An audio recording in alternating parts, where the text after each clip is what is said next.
Hello students, हम chemical reaction and equations पढ़ रहे थे जिसमें कि काफ़ी टॉपिक हमने पूरा कर लिया है। अब हम आगे के टॉपिक में पढ़ेंगे writing symbols of physical states. कोई भी केमिकल रिएक्शन कराते हैं तो ज़रूरी नहीं है कि जो भी रिएक्टेंट हम यूज करें वो सिमिलर स्टेट के हों। स्टेट का मतलब क्या होता है? अवस्था। स्टेट का मतलब क्या होता है हिंदी में? अवस्था। जैसे अगर हम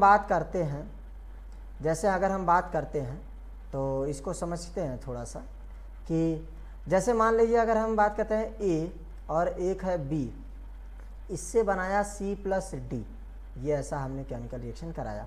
अब ध्यान से देखेंगे तो अगर ए सॉलिड है तो हो सकता है बी लिक्विड हो, या हो सकता है सी गैस हो और डी सॉलिड हो। सभी का स्टेज अलग अलग हो सकता है, सभी का स्टेट जो होता है वो अलग अलग हो सकता है।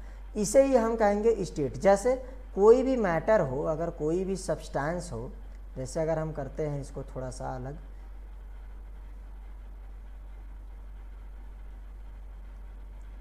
थोड़ा सा ऐसे करते हैं कि मान लीजिए कोई भी मैटर है आपके पास, सब्सटेंस है, तो जनरली 3 टाइप्स के हो सकते हैं। एक हो सकते हैं सॉलिड, और दूसरा हो सकता है लिक्विड, और तीसरा हो सकता है गैस। ठीक है, तो हो सकता है कि हो सकता है एक सब्सटेंस ए जो ले रहे हों वो हो सकता है सॉलिड हो, बी जो ले रहे हों हो सकता है वो गैस हो, उसके बाद सी जो बन रहा हो सकता है वो सॉलिड हो, डी जो बन रहा हो सकता है वो गैस हो। तो अब इसमें ध्यान से देखेंगे तो ये देखिए सभी का स्टेज अलग अलग है, सभी का अपना अपना खुद का स्टेट है। इसे हम क्या कहेंगे? स्टेट। अब देखिए क्या है फिजिकल स्टेट क्या होता है? The physical state of the reactants and product are mentioned along their chemical formula. जब हम केमिकल फॉर्मूला लिखते हैं, जैसे मान लीजिए ये केमिकल फॉर्मूला लिखे तो इसके साइड में हम फिजिकल स्टेट भी हमने लिख दिए। अगर सॉलिड है तो उसके लिए सिंगल एस लिख दिया, और अगर कहीं गैस है तो उसके लिए जी लिख दिया। यहाँ भी सॉलिड है तो एस लिख दिया, और गैस है तो जी लिख दिया। अगर लिक्विड होगा तो उसके लिए एल लिखेंगे, अब देखिए ध्यान से आगे की जो है लाइन में क्या है? The gaseous, liquid, aqueous and solid state of reactant and product are represented by notation G for gaseous, L for liquid, A Q for aqueous and S for solid. मतलब क्या है? कोई भी मैटर, अगर मान लीजिए एक मैटर है ए, अगर ये सॉलिड है तो एस लिख देंगे। अगर एक मैटर है बी, अगर ये लिक्विड है तो एल लिख दिया। एक मैटर है सी, अगर ये गैस है तो जी लिख दिया। अगर एक डी है, अगर कहीं ये एक्वस है तो ए क्यू लिख दिया। एक्वस का मतलब क्या होता है कि सब्सटेंस का वाटर के साथ मिक्सअप है, जैसे मान लीजिए मैंने सॉल्ट लिया और सॉल्ट प्लस वाटर का लिया, तो इसे हम एक्वस कह सकते हैं। इसे जो हम कह सकते हैं वो एक्वस कह सकते हैं। एक्वस का मतलब जनरली होता है कि मिक्सअप होता है वो एक तरह से। तो इस चीज़ को आपको ध्यान देना है कि कोई भी सब्सटेंस हो उसके स्टेट को हम इस तरह से कर सकते हैं। बात यहाँ तक समझ में आ गई होगी। दूसरी चीज़ कि जैसे अगर मान लीजिए आपके पास, जैसे हम बात करते हैं कि NaCl है और प्लस ये केमिकल रिएक्शन, जैसे N एक हम देख लेते हैं कि NaOH प्लस HCl। अब देखिए NaOH जो है वो बेस होता है, HCl जो होता है वो एसिड होता है, इससे बनता है NaCl और प्लस H2O, ऐसा बन जाता है। ठीक है, अब उसी तरह से अगर हम जैसे बात करें नेक्स्ट जो है, तो इसमें देखिए क्या है, मान लीजिए अगर ये गैस है तो गैस लिख देंगे। इसको जनरल हम समझते हैं, जैसे मान लीजिए A plus B plus C से बन रहा है हमारे पास से D प्लस E। तो अब मान लेते हैं इसमें जो है ये सभी का स्टेट हो सकता है अपना, इसका स्टेट हो सकता है। तो हम इसको लिखने के लिए हम क्या करेंगे, इसको हम ऐसा लिख सकते हैं कि A अगर सॉलिड है तो S लिख दिया, B अगर लिक्विड है तो L लिख दिया, और अगर C भी सॉलिड है तो S लिख दिया। D क्या है? डी अगर कहीं मान लीजिए एक्वस मिल रहा है तो एक्वस लिख दिया, और ई अगर लिक्विड है तो इसे लिक्विड लिख दिया, ये जो है लिक्विड लिख दिया। ये क्या है? स्टेट है। ये क्या हो गया? स्टेट हो गया। तो writing symbols of physical state, किसी भी फिजिकल स्टेट का सिंबल्स जो होता है, एस फॉर सॉलिड होता है, जी फॉर गैस होता है, एल फॉर लिक्विड होता है, ए क्यू फॉर एक्वस होता है। ये फिजिकल स्टेट होता है। ये क्या होता है?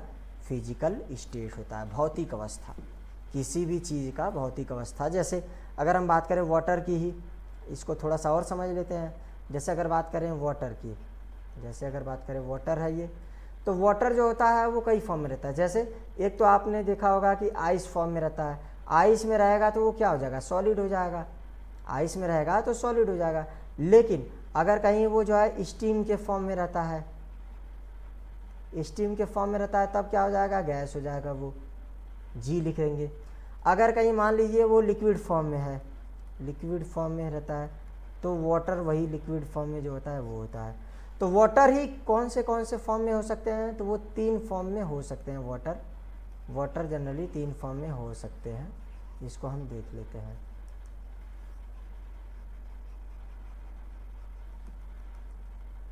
हाँ, अब वाटर जो है जनरली हम देख सकते हैं कितने फॉर्म में। जैसे आपके पास मान लीजिए इधर जो है वाटर है, वाटर हो गया। तो वाटर देखिए, एक तो आपके पास लिक्विड फॉर्म में हो सकता है, दूसरा फॉर्म में क्या हो सकता है कि स्टीम में फॉर्म में हो सकता है, और उसके बाद क्या हो सकता है? आइस फॉर्म में हो सकता है। तो ये तो सॉलिड होता है, और ये होता है गैस, और ये होता है लिक्विड। मतलब वाटर के ही कितने फिजिकल स्टेट है? तो 3 स्टेट है। कितने हैं? 3 स्टेट्स हैं। ये टोटल 3 स्टेट्स हैं। तो writing symbols of physical states का मतलब क्या होता है? किसी भी सब्सटेंस का फिजिकल स्टेट्स को डिनोट करना। अब इसके बाद चलते हैं आगे, नेक्स्ट टॉपिक पे हम चलते हैं। नेक्स्ट टॉपिक के जो है चलते हैं, तो हम देखते हैं क्या है। सबसे पहले हम देखते हैं कि कुछ एग्जांपल्स जो हैं केमिकल्स के आखिर एग्जांपल्स कैसे कैसे होते हैं। तो देखिए यहाँ पर Zn जिंक होता है, Zn जिंक होता है।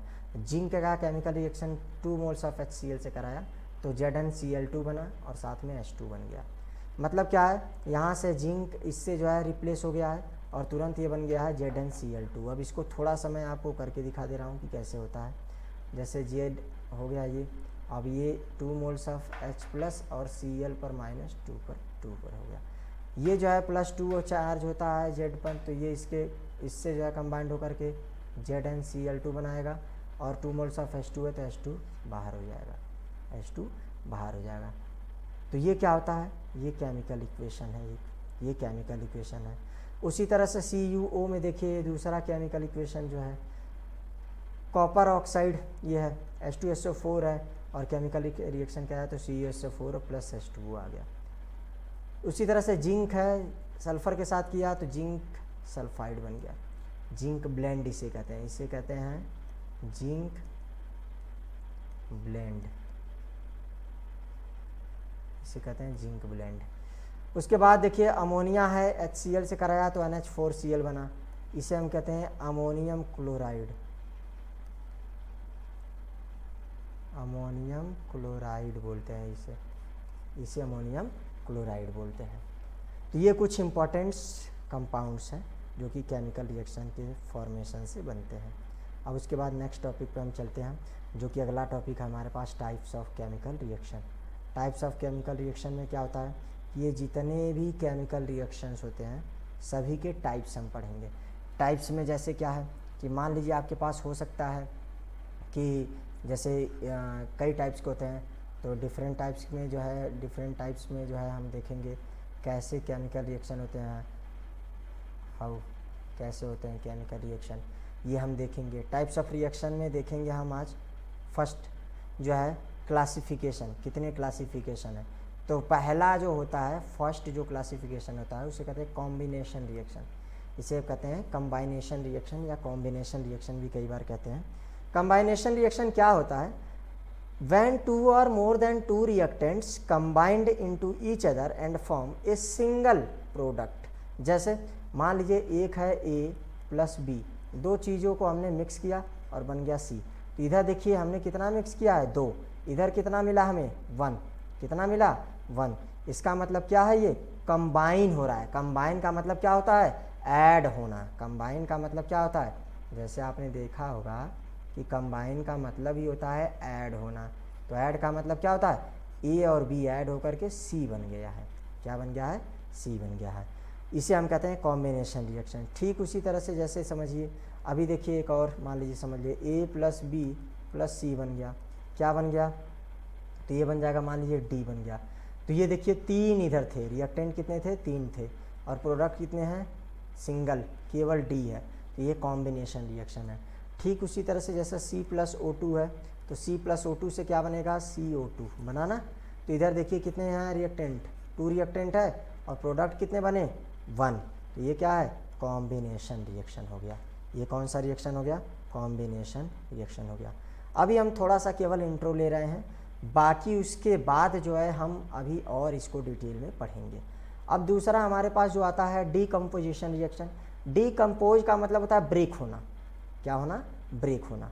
ब्रेक होने का मतलब क्या है, एक सिंगल कंपाउंड कोई A है, ये कोई सिंगल कंपाउंड A है, ये ब्रेक होकर के कई कंपाउंड में जब बन जाए, जैसे समझिए इस चीज़ को थोड़ा सा, जैसे समझिए, जैसे मान लीजिए एक कंपाउंड है ये, और ये ब्रेक हो जा करके बन गया कई कंपाउंड में। पहले तो था एक ही, कितने थे, था एक ही, था एक ही, लेकिन कन्वर्ट कितने में हो गए, 3 में। इसका मतलब क्या है, डीकम्पोजिशन हो रहा है। क्या हो रहा है, ये डीकम्पोजिशन हो रहा है। उसी तरह से नेक्स्ट जो होता है डिस्प्लेसमेंट रिएक्शन जिसे कहते हैं, ये ध्यान से देखिए, ये डिस्प्लेसमेंट रिएक्शन।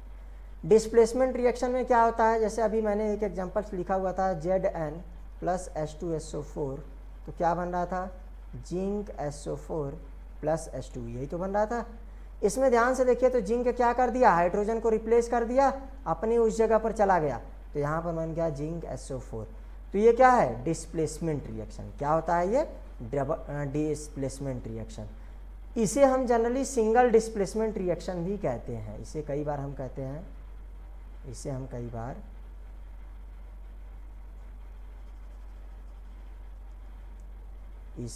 बार जो है, चलिए आगे देखते हैं।